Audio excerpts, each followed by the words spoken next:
அன்பிற்கும் மரியாதைக்கும் உரிய இந்த சீசா படத்தினை வெற்றி பெற வேண்டும் என வாழ்த்த வந்திருக்கிற மேடையில் இருக்கிற வல்லவர்களே, இதழில் அமர்ந்திருக்கிற உள்ளத்தின் அடித்தளத்திலிருந்து ஆழ் மனதிலிருந்து வாழ்த்த வந்திருக்கிற நல்லவர்களே, உங்கள் அத்தனை பேருக்கும் என்னுடைய நன்றி கலந்த வாழ்த்தனையும் வணக்கத்தையும் தெரிவித்துக் கொள்கிறேன். டைரக்டர் குணா அவர்கள் நேற்று இரவு என்னை சந்தித்து அழைத்தார்கள். நான் வேறொரு வேலையாக இருந்து வர முடியாத சூழ்நிலை.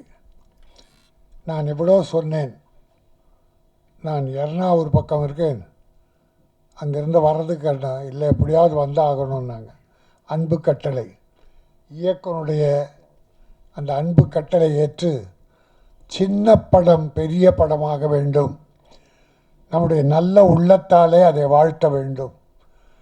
வைப்ரேஷன் வேறு ஒன்றும் இல்லை, நல்லவங்கெல்லாம் சேர்ந்து ஆழ் மனதிலிருந்து வாழ்த்துதல், இறைவனை வேண்டுதல், அது வெற்றிக்கு அறிகுறியாகும். அது அப்புறம் டைரக்டருடைய திறமை, ப்ரொடியூசருடைய அதிர்ஷ்டம். இதில் என்னென்னா, ப்ரொடியூசர் ஒரு மருத்துவர். அந்த மருத்துவர் வேலையை பார்க்காம கதை எழுதுறது, கவிதை எழுதுறது, அதையும் சேர்த்து பார்த்துருக்கார். அப்போது ஒரு பேஷண்ட்டு போகிறார்.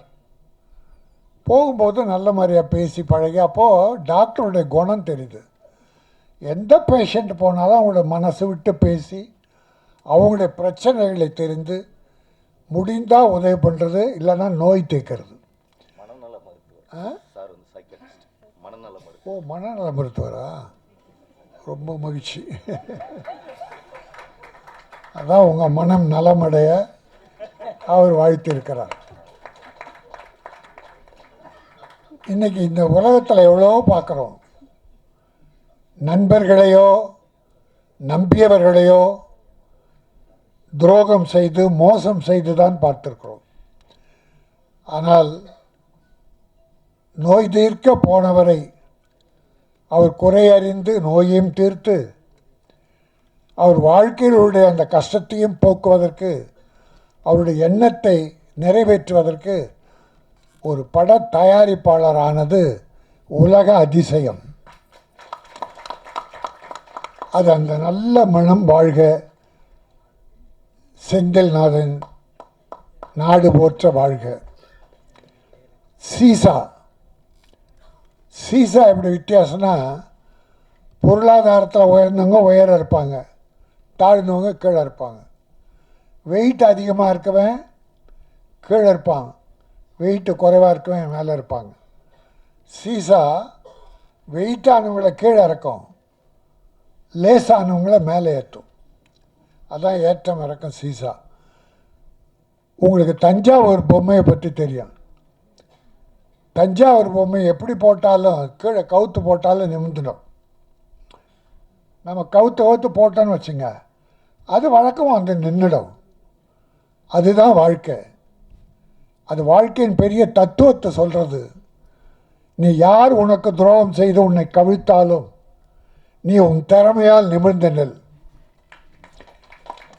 நம்ம தான் நம்மளை காப்பாற்றிக்கணும், அடுத்தவங்க காப்பாற்றணுன்றது செந்தில்நாதன், டாக்டர் செந்தில்நாதன் மாதிரி எல்லாரும் வர முடியாது. கூட இருந்தே குழி பறிக்கிறோம் எவ்வளோ பேர் இருக்காங்க. ஆக டாக்டர் செந்தில்நாதன் ஒரு தெய்வ பிறவியாக நம்முடைய குணாவுக்கு கிடச்சிருக்காரு. உங்களுக்கு நம்ம நாட்டில் சொல்லுவாங்க, இந்தியாவில் தான் சொல்லுவாங்க, சில உதாரணங்கள்லாம் இந்தியாவில் பிரமாதமாக கண்டுபிடிப்பாங்க. இந்த நண்டு கதை சொல்லுவாங்க. இந்திய நண்டு ஒரு டப்பாவில் போட்டு வச்சிங்கன்னா, ஒரு நண்டு ஏறிச்சுன்னா கீழே நண்டு அது காலை இழுத்து இழுக்குமா. அது முன்னேற முடியாமல், மேலே ஏற முடியாமல் இழுத்துறோம். அதுபோல் தமிழன் இந்தியன் ஒரு நண்பன் முன்னேறினா அவனை காலை பிடிச்சி இழுத்துருவான்னு சொல்லுவாங்க. அதெல்லாம் போய் அது இந்தியானா உருவாக்குது. அது ஒரு கேவலமான புத்தி இந்தியனுக்கு உண்டு. நம்மை நாம் தாழ்த்தி கொள்வதிலே நமக்கு பெரிய பெருமை உண்டு. இப்படி செந்தில்நாதன் மாதிரி எவ்வளோ பெரிய உதாரணங்கள் இருக்காங்க. கை தூக்கி விட்டவங்க எவ்வளவோ பேர் இருக்காங்க. நம்ம அவங்கள தான் நினைக்கணும். இல்லை கை விட்டாங்கன்னா ஏதோ ஒரு காரணம் இருக்கலாம். ஆனால் அவங்கள மன்னித்து இன்னா செய்தாரை ஒருத்தல் அவர் நான் நன்னயம் செய்து விடல் என வள்ளுவன் சொன்னது போல் நம்ம தவறு செய்தோட மன்னிச்சிடணும். இந்த சீசா என்பது ஒரு அருமையான கதை. குணா சொன்னார். அவர் எப்படி டைரக்டர் ஆனார், டாக்டர் எப்படி அவருக்கு உதவி பண்ணார் என்று சொன்னதோடு கதையுடைய ஒரு சில வரிகளை சொன்னார். எத்தனை நாள் ஷூட் பண்ணேன்னு சொன்னார். நான் முதல்ல யார் வந்து கேட்டாலும் எவ்வளோ ஷூட் பண்ணீங்கன்னு ஒரு நியாயமான அளவு ஷூட் பண்ணிருக்காரு. செலவினங்களும் இந்த படத்துக்கு தேவையான கதைக்கு தேவையான செலவு பண்ணியிருக்காங்க. மிதமிஞ்சியும் அவர் பண்ணிடல. ஆக அப்படி ஒரு நல்ல டைரக்டர் தமிழுக்கு கிடைத்திருக்காரு. அவரை டாக்டர் அறிமுகப்படுத்தியிருக்கார். ஆகவே இந்த தமிழ் சார்ந்து ஒரு சின்ன ஒரு தமாஷா ஒன்று மட்டும் சொல்லிட்டு முடிச்சுக்கிறேன். ஒரு இந்தியன், ஒரு அமெரிக்கன், ஒரு ஜப்பான், இந்த 3 பேரும் ஒரு விமானத்தில் போகிறாங்க. விமானத்தில் மற்றவங்களும் இருக்கிறாங்க. விமானம் தாங்காமல் தடுத்தம் ஆடுது. இப்போ யாராவது ஒருத்தர் குதிச்சா இந்த விமானத்தை காப்பாற்றலாம் அப்படின்போது 3 பேர் கடவுளை வேண்டிக்கிறாங்க. கடவுளே, என் இந்தியாவை காப்பாற்று. அமெரிக்கன், என் அமெரிக்காவை காப்பாற்று. ஜப்பானை காப்பாற்றுன்னு கடவுளை வேண்டிக்கிறான். ஜப்பான்காரன் கடவுளை வேண்டிக்கிறான், கடவுள் ஆசீர்வதிக்கிறார். அமெரிக்காக்காரன் கடவுளை வேண்டிக்கிறான், ஆசீர்வதிக்கிறார். இந்தியாக்காரன் கடவுளை வேண்டும் போது கடவுளே அழுறார். கடவுள் ஓன்னு அழுறார். என்னன்னா இந்தியாவை காப்பாற்றி இந்தியனே இல்லை. சரியா, இந்தியாவிலே ஆட்கள் இல்லை. ஆக எல்லாரும் சேர்ந்தாலும் இந்தியாவை காப்பாற்றுறது கஷ்டம் அப்படின்னு ஒரு உதாரணம் சொல்லுவாங்க.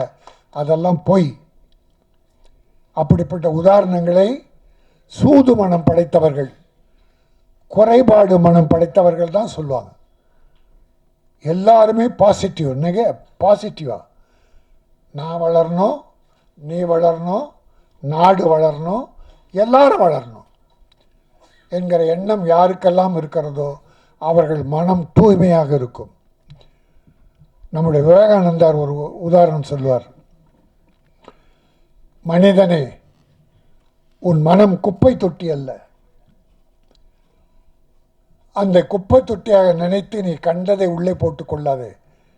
பொய், அழுக்காறு, துரோகம், பிறரை அழிக்க வேண்டும் என்ற எண்ணம் போன்ற குப்பைகளை உன் மனதில் போட்டுக்கொள்ளாதே. மனம் ஒரு தங்க பீரோ. அந்த பீரோவில் என்ன வைப்போம்? தொடப்பக்கட்டை, செருப்பு, இதெல்லாம் யாருன்னா ஒரு பீரோவில் வைப்பாங்களா? அதை தூக்கி வெளியே போடுவாங்க. ஆனால் உன் மனம் ஒரு தங்க பீரோ. அதை நல்லவைகளை வை, பிறர் வாழ வேண்டும் என்கிற வள்ளல் தன்மையை வை. நீ சுத்தமாக இரு, தூய்மையாக இரு. மக்கள் எல்லோரும் உன்னை வாழ்த்துவார்கள். நீ மக்களை வாழ்த்து. பிறரை வாழ்த்துவதாலே நீ வாழலாம் என்பதாலே இந்த சின்ன படத்தை பெரிய படமாக வேண்டும் என்று இறைவன் அருள் வேண்டி வந்திருக்கிறேன். சீசா என்கிற இந்த படம் நல்ல மனம் கொண்ட மருத்துவரால் இன்றைக்கு இது ஆரம்பிக்கப்பட்டது. ஒரு புதிய இயக்குனரை உருவாக்கியிருக்கிறார். இயக்குனரும் வாழ வேண்டும், தயாரிப்பாளர் வாழ வேண்டும்.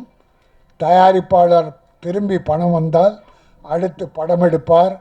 தொழிலாளர்கள் வாழ்வார்கள், தொழில்நுட்ப கலைஞர்கள் வருவார்கள், கலைஞர்கள் வருவார்கள். ஆகவே இந்த சீசா முதலீடு செய்த நமது மருத்துவர் ஐயா வாழ்க, வெற்றி பெறுக, இயக்குனர் வாழ்க, தொழில்நுட்ப கலைஞர்கள் அத்தனை பேரும் வாழ்க. நன்றி, வணக்கம். Thank you sir, thank you so much. So எந்த ஒரு படமாக இருந்தாலும்